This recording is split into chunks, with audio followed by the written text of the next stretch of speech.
Votre appareil de brassage liquide est sous-optimal. Je fronçai les sourcils.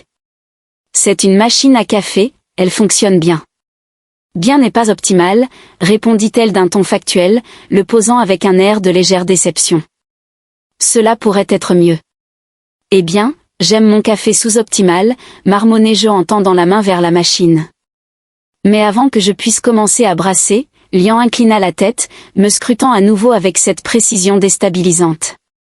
Votre sommeil était inefficace, dit-elle, sur un ton totalement sérieux. Excusez-moi. Vous étiez agité, précisa-t-elle. J'ai entendu depuis le canapé. Vous avez murmuré quelque chose à propos de la perte d'une autre clé. Je soupirai en passant une main dans mes cheveux. Ce n'est pas tous les jours qu'un extraterrestre s'écrase dans ma vie, tu sais. Ça a été beaucoup à traiter. Son expression s'adoucit légèrement, mais ses prochains mots me surprirent. Je peux garantir un sommeil plus efficace pour vous, si nécessaire. Je suis capable de... Restons en nos cafés, d'accord, interrompis-je en levant la main. Elle cligna des yeux, visiblement un peu perplexe. Comme vous voulez. Lorsque le café fut prêt, Lian s'était installé en tailleur par terre, ses cheveux scintillants tombant sur ses épaules. Elle tenait une cuillère, l'inspectant comme si elle renfermait les secrets de l'univers. C'est un excellent design, dit-elle, sa voix pleine de révérence. C'est une cuillère, répondis-je, essayant de ne pas rire. Oui, elle est simple, mais hautement fonctionnelle, répondit-elle en traçant le bord incurvé. Chez nous, nous n'avons rien de comparable. Quoi, pas de cuillère, demandai-je, sincèrement curieux maintenant. Elle secoua la tête. Notre nourriture est absorbée différemment, les ustensiles sont inutiles. Eh bien, dis-je en versant une tasse de café, bienvenue sur Terre, le pays des cuillères et des machines à café sous-optimales. Ses lèvres se courbèrent en un léger sourire, et pendant un instant, la tension de la nuit précédente sembla se dissiper. La journée se déroula d'une manière que je pourrais qualifier de surréaliste.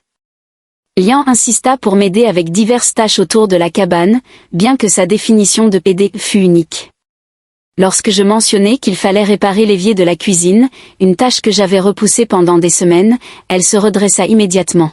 « Je peux vous aider », dit-elle avec confiance. « Tu sais ce qu'est un évier ?» demandai-je, levant un sourcil. J'ai observé sa fonction, l'eau entre, l'eau sort d'un système de confinement.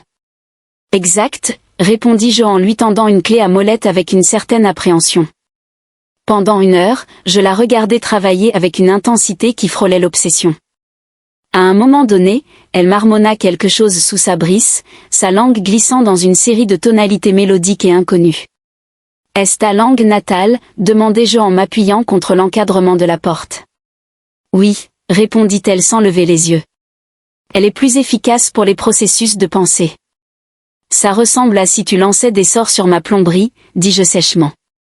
Elle inclina la tête à cette remarque, une lueur d'amusement traversant brièvement son visage. Si ta plomberie s'améliore, est-ce que ça importe? Touche, répondis-je. Lorsque finalement elle termina, elle se recula avec un air de triomphe. L'évier arborait maintenant une fine ligne brillante de matériaux argentés qui n'y étaient pas auparavant. Qu'est-ce que tu as fait? Demandai-je, à la fois impressionné et légèrement alarmé. Je l'ai renforcé avec un composé de biométal de mes réserves, expliqua-t-elle. Il se réparera tout seul s'il est endommagé. De la plomberie auto-réparatrice, répétai-je en fixant l'évier.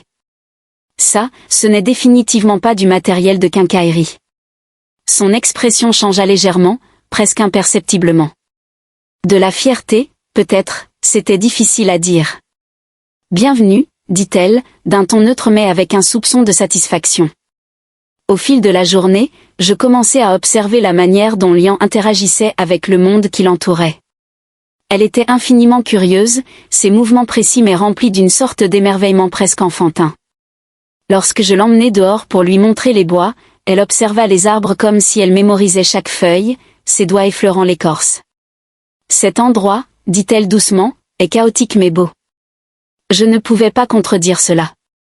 La forêt avait toujours été mon sanctuaire, même avant que je ne me retire du monde. Mais la voir à travers ses yeux la rendait d'une manière nouvelle. Elle s'arrêta devant un coin de mousse, se baissant pour l'examiner de près. C'est vivant, dit-elle, sa voix pleine d'admiration. Mousse, répondis-je, ce n'est pas si excitant.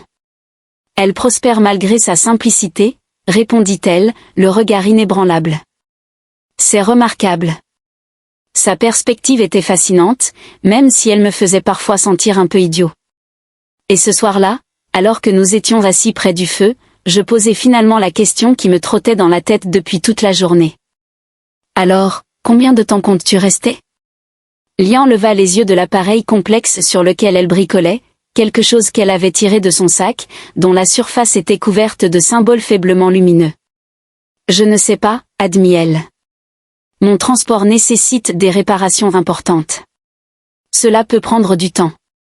Je hochai la tête, bien que ces paroles me laissassent une étrange sensation de malaise. Je me disais que c'était juste la perturbation de ma routine, mais au fond de moi, je savais que c'était plus que ça. Est-ce dangereux ? Demandai-je. Le fait que tu sois ici, je veux dire. Elle y pensa un moment. Pas immédiatement, mais une exposition prolongée pourrait attirer l'attention. De qui ? Son regard se tourna vers la fenêtre, son expression impénétrable. De ceux qui ne comprendraient pas. Super, murmurai-je, comme si ma vie n'était pas déjà assez compliquée. Malgré cela, alors que le feu crépitait et que Lian revenait à son appareil, je ressentis une étrange sensation de calme. Pour toutes ses qualités surnaturelles, il y avait quelque chose d'ancrant dans sa présence. « Ethan » dit-elle soudainement, brisant le silence. « Oui. Merci pour ta gentillesse. » Ces mots étaient simples, mais la sincérité de sa voix me prit au dépourvu. « Il n'y a pas de quoi » répondis-je d'un ton bourru, tournant mon attention vers le feu. Alors que les flammes dansaient, je réalisai que, pour la première fois depuis des années, ma cabane ne semblait plus être un refuge, mais plutôt un foyer. Le bourdonnement de la forêt avait un rythme apaisant, un mélange d'appels d'oiseaux, de feuilles qui bruissent et du gargouillis lointain d'un ruisseau. Normalement, ce décor était tout ce dont j'avais besoin pour apaiser mes nerfs, mais pas aujourd'hui. Pas avec un extraterrestre sur mon porche en train d'essayer de calibrer une étrange machine brillante tout en effrayant tous les oiseaux dans un rayon de 100 mètres. « Qu'est-ce que c'est, ce truc ?» demandai-je en sortant de la cabane avec une tasse de café en main. Lian ne leva pas les yeux. « Un transpondeur. »« Oh » dis-je en m'appuyant contre le cadre de la porte, « et ça sert à quoi exactement, un transpondeur ?»« Il transmet, » répondit-elle, son ton plat, bien que ses doigts bougent avec une grâce qui trahissait la simplicité de sa réponse. Je levai un sourcil. Il transmet quoi ? Un signal de détresse, des coordonnées, des recettes pour un ragoût extraterrestre. Elle s'arrêta, sa tête inclinée de cette manière qu'elle avait lorsqu'elle trouvait quelque chose de particulièrement étrange. Des recettes, demandai-je, données ? Des chiffres primaires ? Mouais, marmonnai-je. Vous les extraterrestres, vous cherchez toujours les trucs ennuyeux. Ses lèvres bougèrent presque imperceptiblement. C'était la chose la plus proche d'un rire que je l'avais vu faire. Satisfait d'avoir au moins fissuré son extérieur stoïque, je me laissai tomber dans la chaise à côté d'elle. Le transpondeur était de la taille d'une boîte à chaussures, sa surface gravée de motifs complexes qui brillaient faiblement. De temps en temps, il émettait un doux carillon, comme une cloche portée par une brise légère. « Alors, c'est quoi le plan ?» demandai-je. « Le plan ?» répondit-elle, levant enfin les yeux. « Tu sais, le plan pour quitter cette planète où est-ce que ce transpondeur est ta version d'un appel à l'assistance routière ?» Elle me fixa un moment, et j'eus l'impression qu'elle allait ignorer la question. Mais au lieu de cela, elle posa doucement l'appareil et croisa les mains sur ses gennes. De ses marais lumineux, ses bottes se collaient à la boue alors qu'il tentait de prélever un échantillon de sol. Riva s'accroupit à proximité, ses doigts agiles écartant les roseaux pour révéler un groupe de champignons radieux. « Prudence, avertit-elle, les spores peuvent être désagréables. » Elliot la regarda. « Désagréables, comment ? » Il cause une paralysie temporaire, mais seulement si tu respires trop de spores. Il se figea, réalisant que l'air était épais d'une brume iridescente légère. Tu aurais pu me le dire plus tôt. Riva sourit. Où serait le plaisir dans ça ? Malgré lui, Elliot rit. Leur dynamique devenait de plus en plus naturelle, un va-et-vient entre esprit aiguisé et curiosité sincère. Pourtant, il ne pouvait se défaire de l'impression que Riva le regardait de plus près qu'elle n'observait le paysage, comme si elle l'étudiait autant que l'environnement. « Pourquoi as-tu accepté ce projet ?» demanda-t-il soudainement. Riva ne répondit pas immédiatement. Elle cueillit un morceau de champignon, le tenant à la lumière. « Parce que je voulais comprendre ton peuple. La plupart des Aharas voient les humains comme des intrus, imprudents et à courte vue. Je voulais voir par moi-même si c'était vrai. »« Et qu'as-tu décidé ?» demanda-t-il. Elle le regarda, son expression indéchiffrable. « Le jury est encore en délibération. » Elliot sourit. « C'est juste. » Dans l'après-midi, ils atteignirent un bosquet d'arbres cristallins imposants, leurs troncs réfractant la lumière du soleil et projetant des motifs kaléidoscopiques sur le sol. Elliot installa son scanner, l'appareil émettant un faible bourdonnement alors qu'il analysait la composition minérale des arbres. « Tu passes beaucoup de temps à éviter les questions sur toi-même, » dit Riva, décontractée, s'appuyant contre un arbre. Elliot soupira. « Je suis ici pour étudier les écosystèmes, pas pour parler de ma vie personnelle. »« Ta vie personnelle fait partie de ton écosystème, » rétorqua Riva, sa voix légère mais perçante. « Tu ne peux pas séparer les deux. » Il hésita, ses mains suspendues au-dessus du scanner. « Que veux-tu savoir ?» Le motif lumineux de Riva changea, une ondulation de bleu et de vert doux. « Pourquoi portes-tu autant de tristesse ?» Elliot détourna les yeux, sa mâchoire se serrant. « Je t'ai dit avant que j'avais perdu quelqu'un. Et pourtant tu ne m'as toujours pas dit son nom. » Il ferma les yeux, les souvenirs revenant en force, des nuits passées à rire pour rien, la chaleur de sa main dans la sienne, le silence vide qui suivit son absence. Elle s'appelait Sarah. Riva s'approcha, sa voix plus douce maintenant. « Que lui est-il arrivé ?» Elliot avala sa salive avec difficulté. « Elle est morte dans un accident, une mission qui a mal tourné. Je n'étais pas là.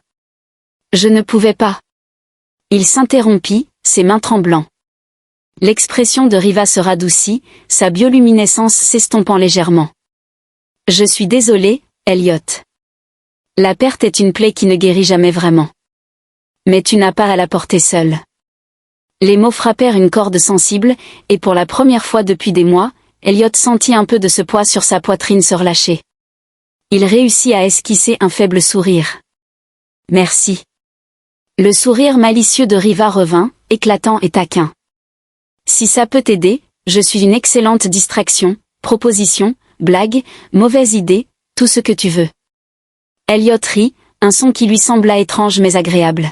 « Je garderai ça en tête. » Alors qu'ils commençaient à ranger leur matériel, un grondement lointain fit trembler le sol. Elliot se figea, ses yeux scrutant l'horizon. « Qu'est-ce que c'était ?» demanda-t-il. L'attitude joueuse de Riva disparut, remplacée par une alerte tendue. « Quelque chose arrive. Nous devons partir. » Ils se précipitèrent vers le poste de recherche, le sol tremblant sous leurs pieds. Les plaines, habituellement pleines de vie, étaient étrangement silencieuses, comme si le monde lui-même retenait son souffle. Le cœur d'Elliot battait la chamade, un mélange de peur et d'adrénaline l'envahissant. « Riva, que se passe-t-il » demanda-t-il, paniqué. Elle tourna son regard vers lui, son visage grave. « Je ne sais pas, mais ce n'est pas bon. » La tension était palpable alors qu'ils poursuivaient leur route, leur lien se renforçant par l'incertitude partagée. Quoi qu'il se passe, Elliot savait une chose, Kénar 5 était bien plus qu'une simple mission de recherche. C'était un creuset, et lui et Riva allaient bientôt être testés. Le poste de recherche se profilait à l'horizon, son architecture métallique une intrusion brutale dans la nature vibrante de Kénar 5. Elliot et Riva atteignirent le périmètre alors que les tremblements se calmaient, mais l'air restait chargé d'une énergie électrique. L'esprit d'Elliot tournait à toute vitesse, mais l'expression de Riva les réduisit au silence.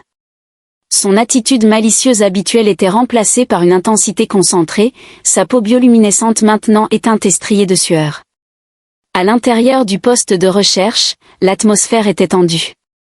L'équipe de recherche était regroupée autour d'un affichage holographique projetant la carte du terrain des plaines Vidillan. Le docteur Selene Shaw, le chef de mission, faisait les 100 pas, ses yeux perçants suivant les flux de données.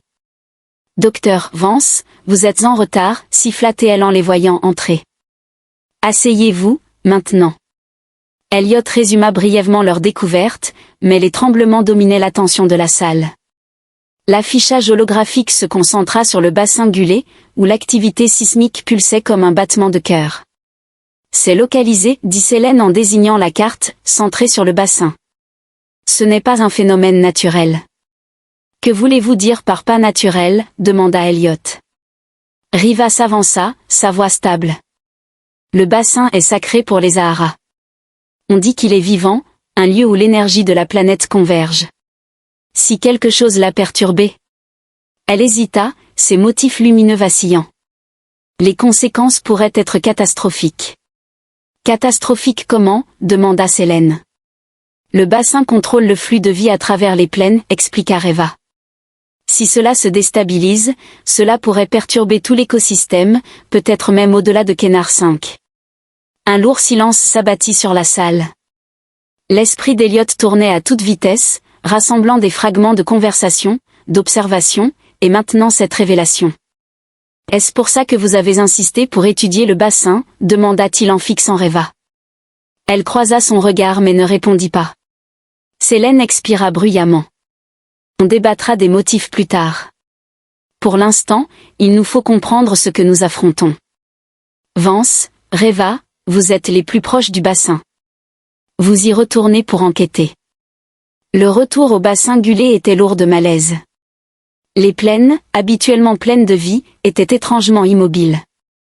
Les herbes translucides ne bougeaient pas, les Sitwings ne remuaient pas, même l'air semblait plus lourd, comme si le monde entier se préparait à un choc. « Tu savais que quelque chose n'allait pas, » dit Elliot, brisant le silence. « Tu savais depuis le début, n'est-ce pas ?» Riva ne nia pas, l'énergie du bassin est instable depuis des semaines. Je pensais que c'était un cycle naturel, quelque chose qui passerait, mais maintenant... Elle s'arrêta, sa bioluminescence s'atténuant. C'est pire. Elliot compléta pour elle, c'est pire. Elle acquiesça. Je ne voulais pas vous alerter, toi ou ton peuple. Eh bien, tu as bien réussi à ne pas nous alerter, murmura Elliot, bien que son ton n'eût pas la même dureté. Riva le regarda, son expression se radoucissant. Je ne voulais pas te tromper, Elliot. Je pensais pouvoir le gérer seul. Il soupira, la tension dans ses épaules se relâchant légèrement. Tu n'as pas à le gérer seul. On est ensemble là-dedans. Un éclat de gratitude traversa son visage. Lorsqu'ils arrivèrent près du bassin, la vue stoppa Elliot net. Le sol était fracturé, des fissures acérées s'étendant comme des veines de lumière. Une lueur faible mais pulsante émanait des fissures, accompagnée.